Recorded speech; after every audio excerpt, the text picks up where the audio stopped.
Velkommen. I denne video vil jeg vise, hvor nemt du kan oprette en mappestruktur i kredsskema. Jeg har åbnet SeeElectrical og åbnet eksempelprojekt 1. Jeg vil nu oprette en mappestruktur, hvor jeg efterfølgende vil flytte siderne til de enkelte mapper.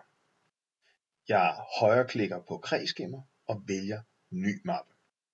I det nye vindue under navn definerer jeg navnet på mappen og afslutter med OK. For at oprette en undermappe til mappen, højreklikker jeg på mappen og vælger nu ny mappe. Igen i det nye vindue under navn definerer jeg navnet nu på undermappen og afslutter med OK. Jeg opretter lige en mappe mere på samme måde.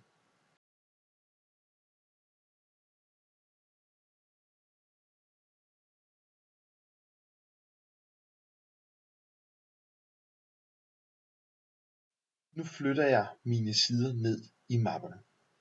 Ved at holde venstre musetast nede, og når pilen er på den korrekte mappe, slipper jeg tasten igen.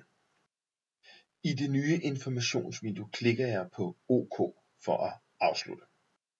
Jeg gentager nu samme øvelse med den anden side.